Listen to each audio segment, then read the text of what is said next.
ষষ্ঠ শ্রেণীর সুপ্রিয় শিক্ষার্থীরা, বার্ষিক পরীক্ষা 2024কে সামনে রেখে তোমরা যারা বার্ষিক পরীক্ষায় প্রশ্ন কমন নিয়ে চিন্তিত রয়েছ, তো তাদের জন্য আমি আরও একটি নতুন সাজেশন নিয়ে তোমাদের সামনে হাজির হলাম। আজকে আমি তোমাদের জীবন ও জীবিকা বইয়ের খুবই গুরুত্বপূর্ণ একটি অধ্যায়, চারা রোপণ ও তার পরিচর্যা। এই অধ্যায় থেকে আমি তোমাদের জন্য গুরুত্বপূর্ণ এমসিকিউ প্রশ্ন নিয়ে এসেছি, যার মধ্যে তোমরা একই সাথে এমসিকিউ প্রশ্ন হয়ে যাবে এবং সেই সাথে এক কথায় উত্তরগুলো হয়ে যাবে, এবং আরও সাথে থাকবে খ বিভাগের সংক্ষিপ্ত প্রশ্ন, এবং সেই সাথে আরও তোমাদের জন্য রেখেছি গ বিভাগের দৃশ্যপটবিহীন রচনামূলক প্রশ্ন। তো দেরি না করে চলো শুরু করা যাক। যে প্রশ্নগুলো পরীক্ষার আগে না দেখলেই নয়, এরকম গমনোপযোগী প্রশ্নগুলো অধ্যয়ন করে পরীক্ষার প্রস্তুতিটাকে আরও একটু মজবুত করে ফেলি। তো প্রথমে তোমরা যেই গুরুত্বপূর্ণ প্রশ্নটি দেখতে পাচ্ছ সেটি হলো, চারা রোপণ করার জন্য উপযুক্ত মাটি কোনটি? তো এখানে চারটি অপশন তোমরা দেখতে পাচ্ছ। এটার সঠিক উত্তর হবে খ, দোআঁশ মাটি। 2 নম্বরে, নার্সারি থেকে চারা উঠিয়ে কতদিন ছায়ায় রাখতে হয়?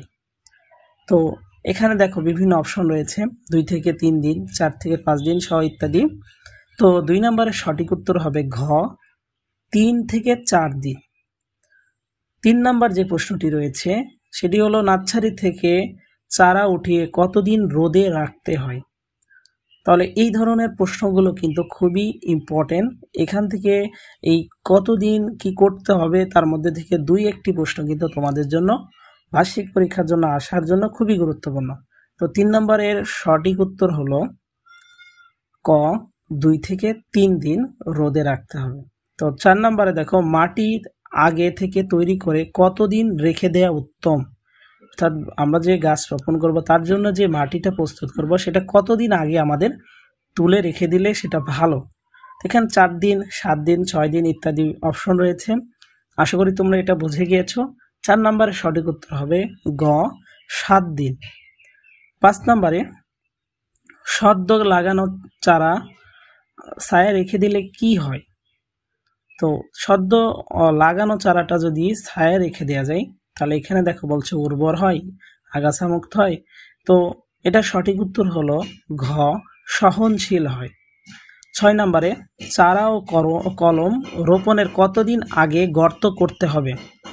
তাহলে চারা ও কলম রোপণের কতদিন আগে আমাদের গর্ত করা উচিত? 6 নম্বরের সঠিক উত্তর হবে ঘ, 15 থেকে 20 দিন। এরপরে যে গুরুত্বপূর্ণ প্রশ্নটি রয়েছে সেটি হলো, টবে পানি ছোঁয়ানোর জন্য পাত্রের নিচে কয়টি ছিদ্র থাকা প্রয়োজন? তো এখানে বলছে 2 থেকে 1টি, 2 থেকে 3টি, 3 থেকে 4টি, 5 থেকে 6টি। তো 7 নম্বরের সঠিক উত্তর হলো ক, 2 থেকে 1টি ছিদ্র করতে হয়। 8 নম্বরে দেখো, পাত্র বা টবে প্রতি মাসে কতবার সার দেয়া দরকার? তো সার দিয়ে আমাদের প্রতি মাসে কতবার দিলে সবচেয়ে ভালো হবে সেটাই জানতে চাওয়া হয়েছে। তো 8 নম্বরের সঠিক উত্তর হলো গ, 2 থেকে 3 বার সার দিতে হবে। 9 নম্বরে যে গুরুত্বপূর্ণ প্রশ্নটি বলছে সেটি হলো, চারা রোপণের সর্বশেষ কাজের ধাপ কোনটি? তো 9 নম্বরের সঠিক উত্তর দেখো, খ নম্বর বলছে চারা পরিচর্যা। অর্থাৎ আমরা যখন চারা রোপণ করে ফেলবো, সবকিছু হয়ে যাবে, তখন আমাদের জন্য শেষ ধাপে কি বাকি থাকবে? যে চারাটা সঠিকভাবে রক্ষণাবেক্ষণ করা, অর্থাৎ পরিচর্যা করা। 10 নম্বরে বলছে চারা রোপণের ক্ষেত্রে প্রথম কাজের ধাপ কোনটি? এটি কিন্তু খুবই গুরুত্বপূর্ণ। তো তোমার কাছে মনে হতে পারে যে চারা সংগ্রহ করাটা মনে হয় প্রথম ধাপ, কিন্তু আসলে এটি নয়। 10 নম্বরের সঠিক উত্তর হলো খ, স্থান নির্বাচন করা। 11 নম্বরে বলছে বসত বাড়ির কোন স্থানে গাছ ভালো হয়? তো এখানে বিভিন্ন ধরনের দিক দেখতে পাচ্ছ। 11 নম্বরের সঠিক উত্তর হবে ঘ, দক্ষিণ পূর্ব পাশে।